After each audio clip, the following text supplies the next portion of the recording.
অর্থাৎ 70 গুণ ধারাবাহিকভাবে আরো বেশি আছে। হাদিসের কথা আরো বেশি আছে। আপনার দানটা যদি সহিহ হয়, কোটি কোটি গুণ সওয়াব রব্বুল আলামিন বৃদ্ধি করে দেন। কিছু প্রতিদান দানের সওয়াব রব্বুল আলামিন জমিনে দেন, আপনাকে সাথে সাথে দেন, আর কিছু আল্লাহ পাক রেখে দেন আল্লাহর কাছে। কেন জানেন? কি আমাদের কঠিন ময়দানে মিজানুল পাল্লা হালকা হয়ে যাবে, পাহাড় পরিমাণ করে রব্বুল আলামিন আপনার সামনে হাজির করে দিবেন। বান্দা যখন দেখবে মিজানের পাল্লা তো হালকা হয়েছে, জাহান্নাম ছাড়া উপায় নাই, জাহান্নামে যাব, ওই মুহূর্তে রব্বুল আলামিন পাহাড় পরিমাণ করে নেকগুলো দিয়ে দিবে। আপনি রমজানে দান করেছিলেন, এতিম মিসকিনকে দিয়েছিলেন, মাদ্রাসায় দিয়েছিলেন, আমার ভাইয়েরা যাকাত প্রদান করেছিলেন, মাল পবিত্র করেছিলেন, দানটা রব্বুল আলামিনের কাছে কবুল হয়েছে। আপনি যখন অসহায় হয়ে যাবেন, আপনার সামনে পাহাড় পরিমাণ করে রব্বুল আলামিন নেকগুলি উপস্থাপন করবেন। বান্দা বলবে, রব্বুল আলামিন আমি তো এত নেক করি নাই, বান্দারে তোর হক হালাল সম্পদ থেকে, ইনকাম থেকে, পরিশ্রমের টাকা থেকে, মাথার কাম পায়ে পেলে ইনকাম করছো, সেখান থেকে এতিমকে দিছি, এতিম মিসকিনকে দান করছি। হ্যাঁ, এটা খুশি হয়ে গেছে আমার আল্লাহ, এই জন্য আল্লাহ রেখে দিছিল। আজকে তোমার মিজানের পাল্লা হালকা হয়েছে, আমি আল্লাহ পাহাড় পরিমাণ করে তোমার সামনে হাজির করে দিলাম। তখন বান্দা খুশি হয়ে যাবে, মিজানের পাল্লা উঠাবে, মিজানের পাল্লা ভারী হয়ে যাবে। ওই বান্দাটা যাবে কোথায়? জান্নাতে। ফাআম্মা মান সাকুলাত মাওয়াজিনুহু ফাহুয়া ফি ঈশাতির রাদিয়া। মিজানের পাল্লা ভারী হলে ঠিক আছে জান্নাতে।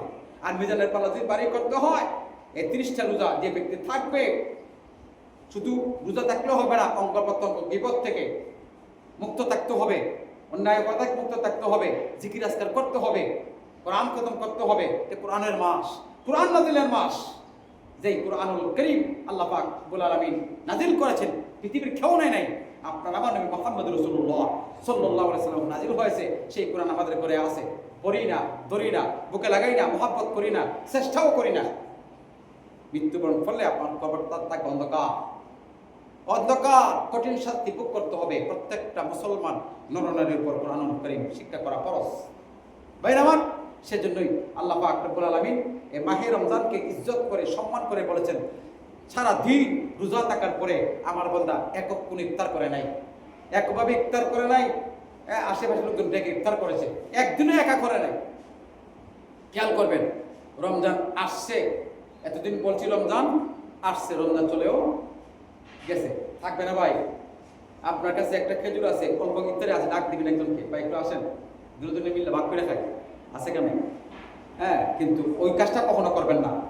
ইফতার দরজা মজা লাগা, গেট মেট সব কিছু লাগা, ইফতার বাইর কর, এটাকে ইফতার বলে না, এটা মুসলমানের কাজ নয়, এটা শরীয়ত এলাও করে না, শরীয়ত নিষেধ করছে।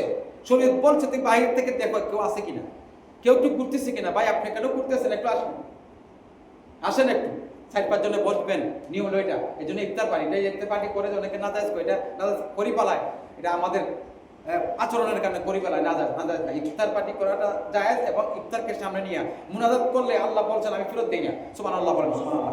আল্লাহ কইছে আমি ইফতার সামনে বান্দা মুনাজাত করবে, আমি আল্লাহ ফেরত দেই না, তার যত বড় গুনাহ হোক, পাহাড় পরিমাণ গুনাহ, আমি আল্লাহ পাক রব্বুল আলামিন ইফতারের বিনিময়ে, রোজার বিনিময়ে তাকে মাফ করে দেই। জোরে কোন সুবহানাল্লাহ। আপনি কষ্ট করেছেন, আপনার সম্পদে বরকত আসবে।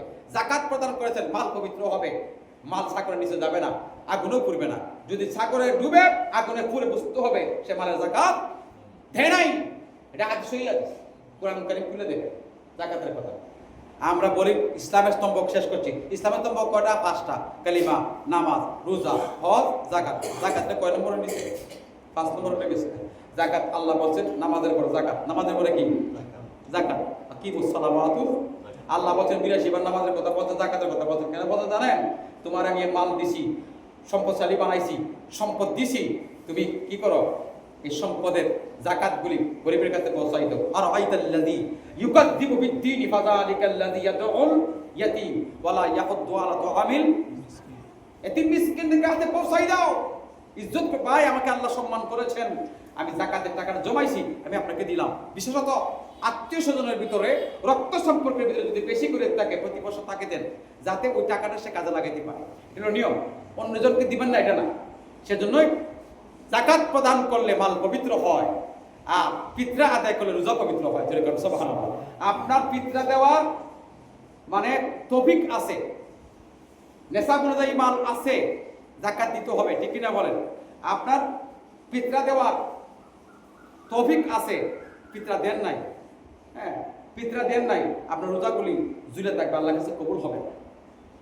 হাদিস শরীফে আছে আপনি ঈদের নামাজ পড়তে যাচ্ছেন, ওই মুহূর্তে একটা সন্তান প্রসব করছে, তার পিতরা আদায় করতে হবে, তার পিতরা আদায় করতে হবে।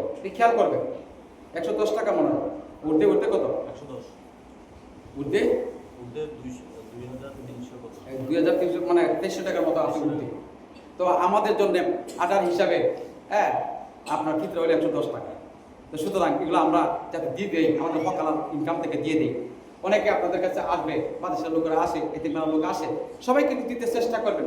সবাই একটু আশা করে আপনাদের কাছে। যেমন আমার একটা প্রতিষ্ঠান আছে, প্রতি বছর আপনাদের কাছে বলি, এখানে রিসিপ্ট বই আছে, বা আমার অসুলে যারা আছে তাদের প্রতি আমার একটা হক আছে, এখানে রিসিপ্ট বই আছে, যদি আপনারা প্রয়োজন মনে করেন আমাকে সামান্য কিছু আমার মাদ্রাসার জন্য একটু দান করবেন, এটা আপনাদের আমার একটা আরজ, সবার প্রতি একটা হক। কিন্তু ভাই রোজা রেখেছি, সামান্য কিছু পয়সা লুপ না রেখে দিয়ে দিবেন। হ্যাঁ বাকি রোজাগুলি আছে, সবাই মিল্লা 10 জনে মিল্লা, মানে 2-3টা বাড়ি মিল্লা একটা ইফতার আয়োজন করেন, একটা দোয়ার আয়োজন